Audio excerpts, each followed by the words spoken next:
télévision Futurs Médias nu koy defee saa su heure bi jotee xanaa ba ma leen nuyoo ba pare rek mooy soir d'info gannaaw le 20h dinañ dalal Babacar Dione moom nag journaliste la consultant xam ngeen ko jamono gi politique bi ci réew bi dafa xaw a tàng am na coow lu bari loo xamante ne juddu na ci question yu baree bari moom tax ñu prier ko fi tey si ngoon bu ko defee ñu analyser la situation politique du pays léegi dañuy dalal sama ñaari jaam yi nga xamante ne nag ñoo ma séq damay daal di nuyu kenn ki di Moussa Sarr moom moo yor kaddu LD maa ngi lay nuyu.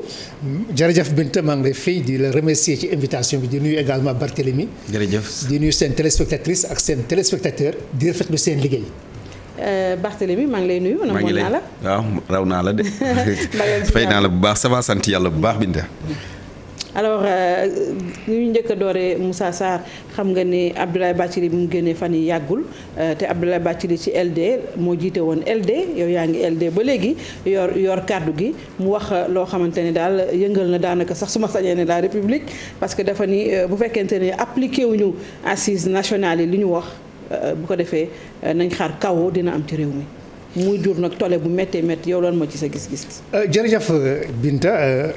ni nga ko waxee noonu la amee professeur Abdoulaye Bathily maa ngi ko nuyu au passage moo jiite woon Ligue démocratique jiite na ko pendant 29 ans balaa mu bàyyi d'ailleurs man nekkoon naa porte parole donc nekkoon naa porte parole am porte parole parti bi jegewoon naa Abdoulaye Bathily trop en tant que porte parole.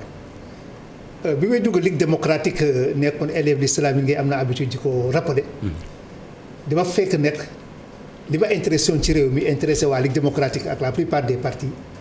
mooy Sénégal am démocratie defe naa yéen ay journalistes teewee ngeen sur marche yi sur manifestation yi pour Sénégal am démocratie loolu xeex nañ ko lu yàgg ba démocratie egsi fii kenn mënul wax ne Sénégal amul démocratie démocratie bu mat tak amul mun nañ ko parfaire mais kenn mënul taxaw Sénégal ne fii amul démocratie démocratie boobu moo tax ñun nangu citoyen boo gis boo amee ni nga xalaatee réew mi nga wax ko nga dem rajo wala télé wala ci presse écrite wax ko loolu moo tax ñun lu ñu jàpp mooy professeur Abdoulaye Bathily nekkatu secrétaire général Ligue démocratique bu ngeen buggee xam lan mooy position Ligue démocratique ni réew mi di doxee da ngeen di laaj secrétaire général muy Nicolas Ndiaye wala man mi nekk porte-parole ñun ñoo yore la voix officielle de la Ligue démocratique.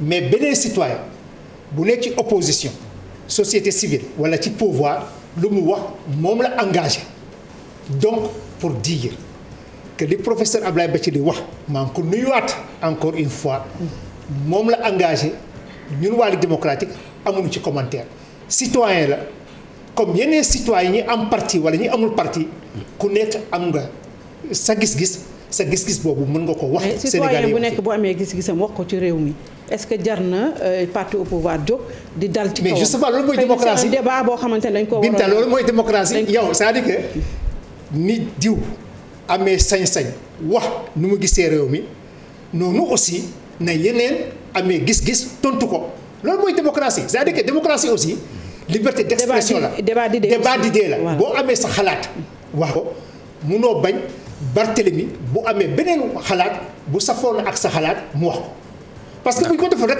démocratie amatul. D'accord. Donc ça signifie que citoyen sénégalais quel que soit son statut bu xalaatee ne lii Sénégal ni mu doxee nii la baax na wala baaxul na nangu également ñi am beneen gis-gis tontu ko loolu mooy démocratie donc ñun démocratie boobu dañ ko war a sàmm parce que loolu mooy Sénégal donc encore une fois plus sur cette question là moom am na liberté wax ne nii la gisee Sénégal lii buñ ko deful lii dina am ñi d'accord ak moom am nañ droit.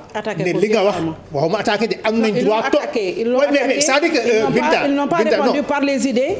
xam nga loolu man dugguma ci débat de fond bi. mais si nga bokk. xam nga loolu dugguma ci débat de fond. est-ce qu'ils ont répondu dans le fond. ou sur la forme ça c'est pas mon problème. je constate simplement que nous sommes en démocratie.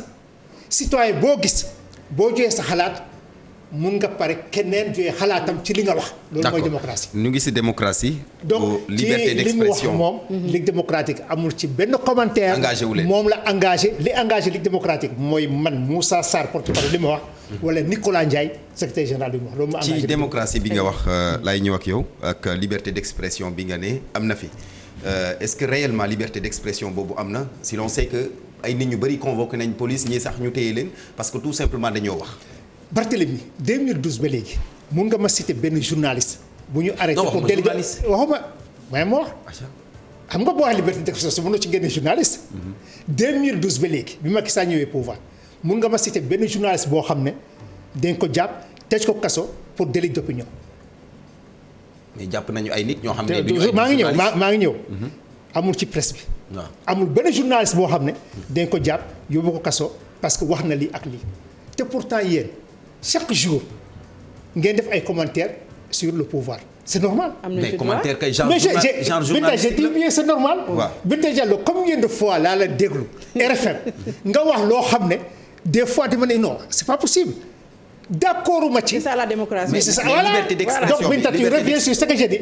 c'est ça la démocratie. xam nga est-ce que le citoyen lambda qui n'est pas journaliste. liberté d'expression bu concerné wu. mais justement les citoyens là lambda. on vient xam nga wax naa la journaliste yi. munoo ma citer benn journaliste bu ñu arrêté pour délit d'opinion. munoo ma citer benn opposant bu ñu arrêté pour délit d'opinion. les citoyens lambda. mais combien d'heures dans la journée yéen RFM yeneen rajo les citoyens lambda di joxe seen xalaat maa ngi TFM maa ngi koy rafetlu di ko nuyu au passage Alaaji Assane Gueye chaque jour du ubbi antenne RFM jox ko citoyen chaque jour à 9h wala avant 9h ñu joxe seen xalaat Alaaji Assane Gueye du ko def. convoqué nañ fi nit. doucement rek Barthélemy déglu ma yow aussi Barthélemy déglu ma. xaalis bi Barthélemy déglu ma. non Barthélemy moo man ne. voilà les citoyens lambda. xam nga wax naa journaliste yi. waaw benn journaliste arrêté wuñ ko. wax naa homme politique benn homme politique arrêté wuñ ko mu ne ma citoyen lambda ma ne ko citoyen lambda. am na liberté d'expression. parce que chaque jour yéen waa RFM. man mën naa laa limal ba. doucement Binta moom laa ko doon wax Boubacar Seye yóbbu nañ ko loolu laa la bëggoon wax. xam nga yéen xam nga convoqué nañ ne fi nit parce que simplement il a demandé des éclaircissements par rapport à de l'argent. Binta Barthélemy xam nga Khalifa Babacar Sall li ko yóbbu fu mu nekkoon du liberté d'expression xam nga aussi. bu leen nax doucement bu leen nax ñi leen di seetaan parce que ñi leen di seetaan dañu am xel di déglu information Khalifa Babacar Sall fu mu nekkoon li ko yóbbu foofu de liberté d'expression. et le cas Boubacar Seye. mais opposant la moo tax. non li koy opposant yi bari nañ fi c'est pas parce que opposant la nañ ko yóbbu foofu Binta yow journaliste nga li taxaw ñu yóbbu ko foofu xam nga ko man xam naa ko kii xam na ko te moom loolu mosu ko weddi. donc c'est pas parce qu'il est opposant sinon tous les opposants on les mettre en prison. Boubacar Seye. lu mu wax dañ ko ne indil preuve. kay taxul jarul nga jàpp nit ki. non xam nga man du ma juge mais Boubacar Seye lu mu wax amul ci benn preuve te Barthélemy 2012 ba léegi boo jëlee benn cas boobu ne Boubacar Seye te c'est pas parce que liberté d'expression amul. non c'est un exemple parmi tant d'autres. parce que Boubacar Seye génn na fu mu nekkoon te mu ngi continuer di wax. en général. Adama Gaye wax na fi ngeen yóbbu ko prison. en général. mu génn kaso gàddaay mu génn kaso gàddaay. il faut que ñu def différence entre liberté d'expression ak ñiy saaga xam nga saaga bokkul ci liberté d'expression ku nekk mun nga joxe xalaatam Barthélemy Binta dama leen di déglu RFM di ngeen di joxe seen xalaat bu safaanu ak xalaat pouvoir mais du ngeen saaga yow kenn mësu la convoqué pourtant il arrive Binta Diallo que tu fasses des commentaires pires que ce que les opposants disent mais est-ce que tu as été convoqué est-ce que tu as été convoqué c'est pour dire que liberté d'expression am na. liberté d'expression am na Barthélemy Sénégal am na démocratie. Sénégal bu amuloon démocratie maa ngi ko nuyu au passage. Samba Sy ñëw na fii mon camarade du PIT. ne leen démocratie bu amuloon Sénégal. kenn du ñëw TFM wax lu la nekk ci pouvoir bi. taal sa oto war jël sa kaar ñibbi reer naan ataaya fi am dictature xam nañ ko Sénégal temps boo xam ne amuloon démocratie xamoon nañ ko au début des années 80 quand on entrait dans les partis de gauche nous jeunes militants Sénégal amuloon démocratie benn rajo moo fi nekkoon benn journal muy Soleil mais léegi ñaata télé moo am ñaata rajo ñaata journaux ñaata journaliste ñaata parti politique donc sur ce point là Barthélemy Sénégal am na démocratie Sénégal am na liberté d'expression te loolu ñu ngi koy rafetlu dañ ko war a consolider. léegi yow ñu balaa ngay tëj ñuy dugg ci beneen question ci wàllu liberté boobu ñuy wax est-ce que démocratie moom mooy pour lorgner sa fauteuil nga dàq ko wala nga jëm nga xoqatal ko yu envoyé ko la Cour des comptes wala IGE est-ce que ku ne man dama bëgg a Dakar nga yónnee ko IGE est-ce que loolu moom mooy démocratie daal dafa mel ni daal dañoo nekk ci réew moo xam ne benn nit rek moo ko moom. xam nga mënoo ma citer benn exemple boo xam ne benn citoyen nee na dama bëgg fauteuil Macky Sall par exemple Macky Sall jël ko ci loolu yóbbu ko kaso. waxuma kaso. ah fan. wàccee ko ca fañ nekk. ku ñu wàccee. kan lay wàccee que dañu am ambition. kañ lañ wàcce parce qu'il a exprimé son ambition. je ma benn exemple. mais ku ci mel ne Mimi Touré. dañu ne. donc Binta Diallo donc Binta Diallo doo doucement Binta Diallo tu parles aux Sénégalais donc Binta Diallo est-ce que tu peux confirmer que Mimi Touré dañ ko wàcce parce que dafa am ambition. mais parce que ku mel ni le directeur de la maison de la presse toog na fii cité ko nommément. ak ki nga xamante ne moom mooy Mame Mbaye Niang. cité leen nommément ne xam nañu les gens qui sont dans notre parti et qui ont des ambitions. man li ma wax mooy Binta Diallo xam nga man li ma jàpp. waaw man li ma jàpp xam nga Binta tudd nommément. damay politique mais dama bëgg a nekk nit ku mandu gëm yàlla lu ma xamul xaw ma ko. waaw dama la leeral rek ci mbir moom bi Macky Sall di nommé Mimi Touré taaguwuma xaw ma lan moo taxoon mu nommé ko li tax mu dindi ko également xaw ma ko te bëgguma ko xam. maintenant su fekkee ne yow Binta Diallo. xam nga ne Mimi Touré dañ ko wàcce. parce que dafa am ambition. loolu sa responsabilité rek ñëpp ñu bari na. loolu sa responsabilité rek. waaw mais man xaw ma ci dara yow journaliste nga su fekkee ne am nga information. tu peux donner les informations. ñoom ñoo fa tudd seen tur ñëpp teg ci seen. loolu c'est pas suffisant. les éléments sont là. tu ne dois pas dire Binta diw a dit donc c'est vrai. j'ai pas dit yow en tant que journaliste tu dois aller à la source de l'information. mais la suite des événements semble nous donner raison. semble. voilà tu es dans l'apparence. allez on y va. malheureusement. tu es dans l'apparence. ñu poursuivre un peu. élection locale yi daanaka jàpp nañ ko c'est le 23 janvier. inch'Allah. kujje politique bi ne Macky Sall dafa faral majorité bi bàyyi seen date faalewu leen jàpp lu ko neex. ñoom dañuy fo waa opposition dañuy fo dañuy caaxaan. lu tax. dañu caaxaan parce que su fekkee ne bu ñu suivre li am ba léegi bu ñu deful élection locale 2019 ba léegi bu amee report amaat report ci ñoom la. ci naka. Barthélemy bu ñu jógee élection présidentielle 2019 ñun pare woon nañ pour def élection locale 2019 te bu ñu demoon élection locale 2019 gagner peut-être la plupart des mairies parce que avec la dynamique qui nous a porté au pouvoir en 2019 bu ñu organisé locale dans la même année. peut-être résultat ñoom kat fichier ba lañ wóoluwul. loolu la ñu waxoon. nee na fichier bi baaxul. te ñoom ñu ngi il faut que ñu auditer fichier bi balaa ñu demaat élection. ñu leen xayru yéen a exiger audit nañ auditer donc ñu ngi auditer ñoom les TDR. 90% des amendements ci ñoom la jóge TDR li tax ñu auditer fichier bi majorité présidentielle defu ci benn amendement opposition moo def amendement ak société civile. donc ils ont participé majorité bi yéen kat du ngeen def amendement dans la mesure où fichier bi arrangé na donc su fekkee ne ñoom amendé na fichier bi à 90% mun nañu dem élection les experts indépendants audité le fichier def nañ 35 recommandations la commission politique bi commencé waat na réunion depuis mardi passé même tey ñu ngi woon benn hôtel di def seen réunion 35 recommandations yu experts yi chaque fois dañ ko indi ci commission politique waxtaanee recommandation yooyu bu ñu jàppee ne recommandation bii baax na ñu boole ko ci les points d'accord pour le moment on a 25 points d'accord sur les 27 démocratie noonu lay joxe donc si on n'a pas tenu les élections locales jusqu'ici la faute incombe entièrement à l'opposition qui a exigé un audit ñu ngi ci. mais opposition dafa ne ngeen dem décembre yéen ngeen ne janvier pourquoi. waaw en décembre janvier. mais ñoom dañu bëgg a dem 2022 parce que dañu bëgg a coupler les élections. Binta nag ñun ñoo pouvoir ñun ñoo gouverner. waaw on sera pas là à répondre aux desiderata de l'opposition. mais il faut des consensus aussi. mais le président waxoon dans mais justement exiger le respect mais du calendrier le président bu amul. dafa ne woon consensus consensus bu amul. waaw le président est là pour gouverner.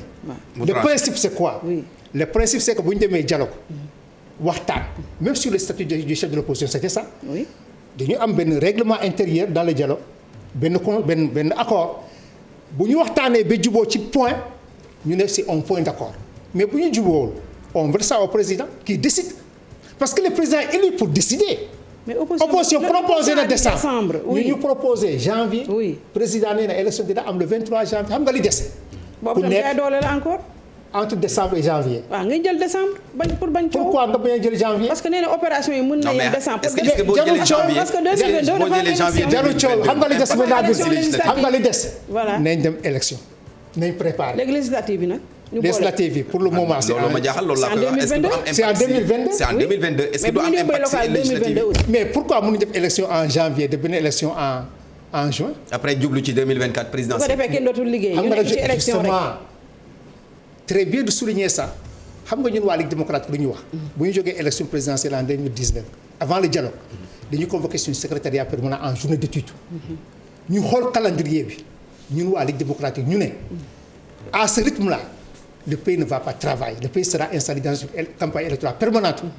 Le moment est venu de coupler les élections xam nga ñun ñoo doon xeex. bu ñu découpler élection yi élection la ñuy coupler. parce que en 88 on avait couplé toutes les élections. on coupe toutes les élections. En 88 on avait couplé toutes les élections. On est descendu dans la rue xeex ba découpler élections yi avec le code Kéba Mbaye. Les élections on les découpe depuis 93 mais boo xoolee 93 ba léegi ñu ngi dem élection locale législative présidentielle mais si on est rattrapé par le calendrier en tant que responsable nañ toog def évaluation. élection yi war mun a ànd ñu coupler leen. je ne suis pas en train de dire qu'on va coupler législative ak présidentielle. j'exprime la position de la Ligue démocratique mon parti. nee nañ. am na élection yoo xam ne war nañ toog xalaat coupler leen pour permettre à ce que le pays travaille. ñu mun a toog 3 ans 4 ans sans élection. local ak législative da nga ça dépend des acteurs. ngeen waxtaanee. man dama nekk acteur. mais ñu ngi ci nañ ko waxtaanee commission politique dialogue national bi. mais commission su fekkee ne la commission du dialogue politique d'accord na pour ñu coupler les élections. may réew mi mu nooyi tuuti. loolu moo gën mooy suñu position. nee naa la Barthélémy suñu position mooy ñu coupler élections yi pour que sénégalais yi nooy liggéey.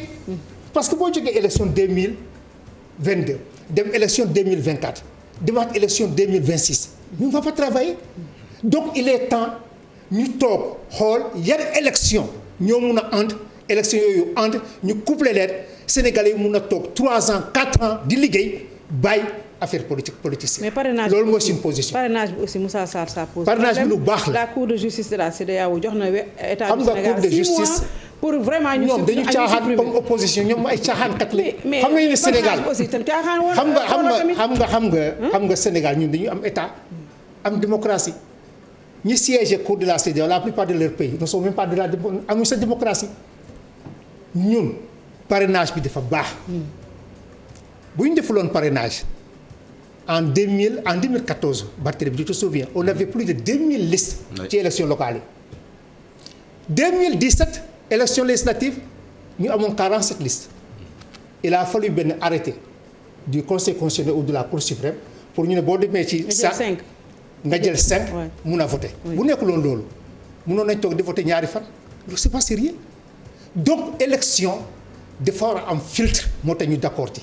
mais France dafa am filtre ba ñëpp jubóo si. mais loolu bu amee mais justement ci dialogue politique boobu avec l'ambassadeur Seydou Nourou Ba. dañ doon waxtaan ci biir commission bi mais li ma wax léegi rek bu ñu d'accordé ñu ne lii point d'accord mais bu ñu d'accordé président bi décidé. dañuy waxtaan ne parrainage war na am opposition bañ mais président décidé parrainage dafa war a am. Dans toutes les démocraties, il y a un système de filtre. te gis na Barthélémy parrainage bi am Sénégal parrainage bu baax la citoyen la su fekkee ne nous on n'était pas des démocrates mënoon def parrainage par les élus. bu ñu defoon parrainage élu am na ñoo xam ne dañu am candidature parrainage par les élus bu naree nekk président te mun am 1% des électeurs mais c'est pas la peine donc parrainage bi lu baax la. maintenant ce qu'il faut war nañ def bilan bi. xool li ci baax ñu téye ko li baaxul ñu changé ko mais je dis pour les locales parrainage du am. pour xeex adversaire la rek mais léegi. mais amoon nañu adversaire yi liste yu amoon bari nañu y avait 5 candidats. Oui. Macky Sall duma leen au premier tour. parce que Waa léegi yéen a xam nga tànn seen ay candidats. déedéet. monsieur Sarr yéen a tànn seen ay candidats. donc ñu ñoo tànnoon. yéen a tànn daal. ñu ñoo tànnoon. ndax premier ministre ne woon na juróomi candidat ñëw. dafa am xel rek xam nga yaa ngi mathématicien la. wax sànq mbirum liste yu bari yi. waaw mais yéen vous êtes les responsables vous les acteurs politiques tu sais vous savez pourquoi aujourd'hui yegg si nañ ci niveau boo xam ne ñaata parti politique 300 et quelques. ku jóg rek 300.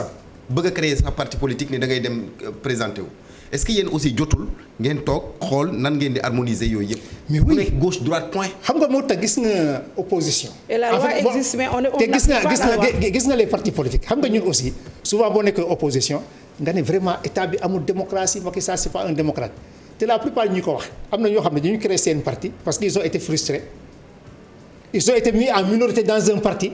yow ngay waxtaan mooy absence de démocratie bi ci biir parti. non mais absence de démocratie tu restes et tu te bats mais yow boo meree rek parce que ton point de vue ne passe pas nga créer parti mais on aura 300 partis donc moo tax jot na aussi ñu rationaliser les partis politiques te mu ngi ci constitution bi. il y a la loi sur les partis politiques. mieux je représente la Ligue démocratique ici xam nga suñu position là la il faut créer le grand parti du rassemblement je sors comme ça du réunion du secrétariat permanent de la LD on est sur ça.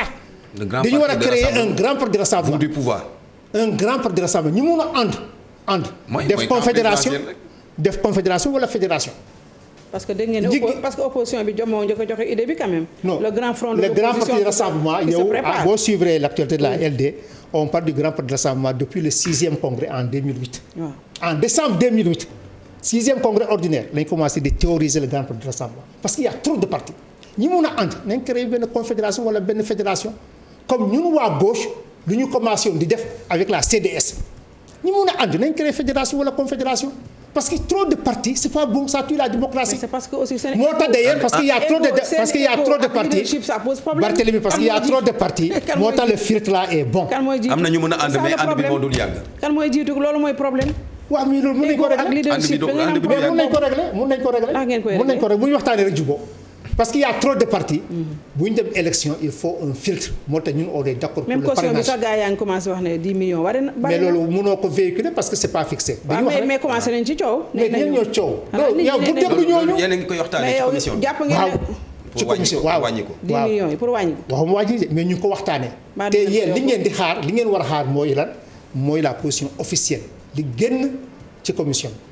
mais kenn waxul 10 millions. waaw war ngeen ko wàññi nag parce que crise bi daa affecté sax man ça politicien dépend pas de moi mais ñu ko waxtaane ñu ko parrainage mu amatul. ci local yi waaw ci local yi ci local yi. waaw maintenant caution bi ñaata lay doon loolu xaw ma ko mais dans tous les cas. boo bëggee dem élection il faut mettre les moyens. soit parrainage wala caution. mais li ñu war a def Sénégal mooy actuellement. ñu coupler élection yi mun a ànd. ñu permettre à ce que les Sénégalais nooy tuuti mun a liggéey loolu mooy suñu position. léegi kon yéen a ngi dëggal li nit ñi di wax rek da ngeen bëgg a coupler élection législative 2024. man nekkuma ci loolu man nekkuma ci xam nga actuellement lan moo ma intéressé. fixé nañ élection locale.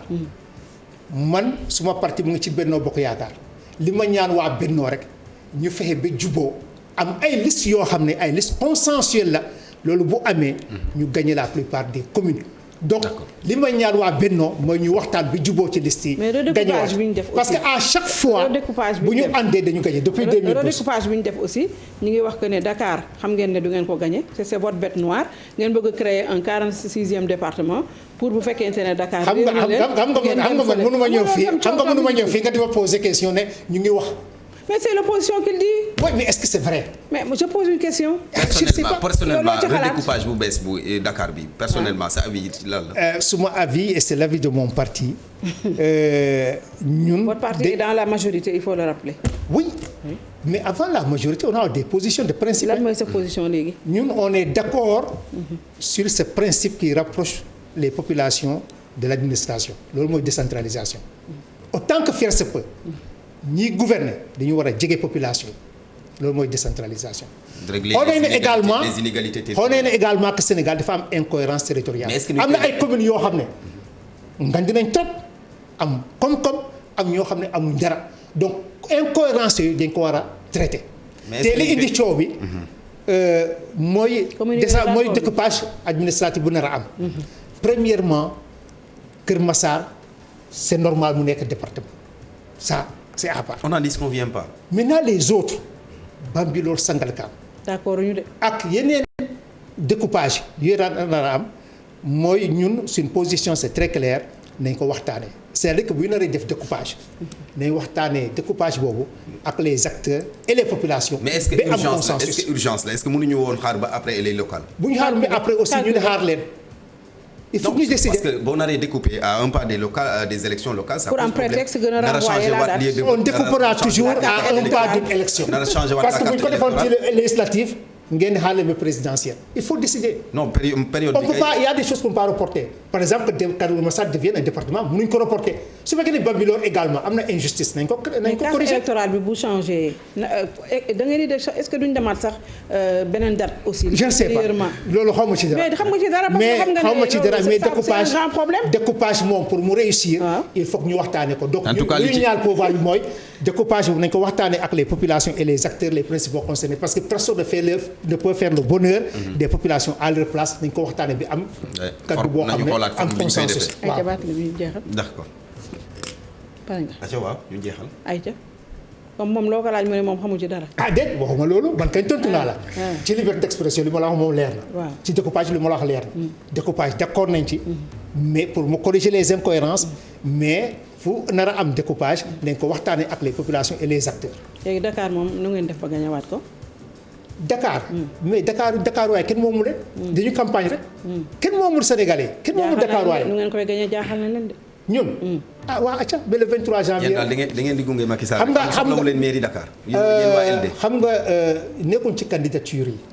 mais bu ñu demee ci candidature bu ñu naree am candidat dinañ ko proposer ko ñu nangu wala ñu bañ ko nangu. maintenant Macky Sall ak waa Benno Bokk Yaakaar pour ñu gagner Dakar ak yeneen commune y a la clé de la solution. c'est que ñu juboo bu ñu defee liste commune ak consensuelle fu ñu présenter liste yooyu Dakar wala feneen dina gagner mais bu ñu demee dans la division du ñu gagner donc je lance un appel à la coalition Benno Bokk Yaakaar pour que les égos là individuels ñu teg leen de côté ñu ànd gagner parce que 2012 ba léegi à chaque fois bu ñu gagner bu ñu àndee dañu gagner 2012 ba léegi donc en 2022 bu ñu gagner bu ñu àndee dañu gagner en 2024 bu ñu àndee dañu gagné. très bien te dinañ gagné ba 2035 incha allah. gërëm naa la Moussa Sarr gërëm naa la bu baax. merci beaucoup moom moo yor cadre pour LD mouvance présidentielle la ñu bokk maa ngi lay gërëm Barthélémy. jërëjëf ñu dem publicité dellu si waat ci plateau bi. merci beaucoup Barthélémy merci.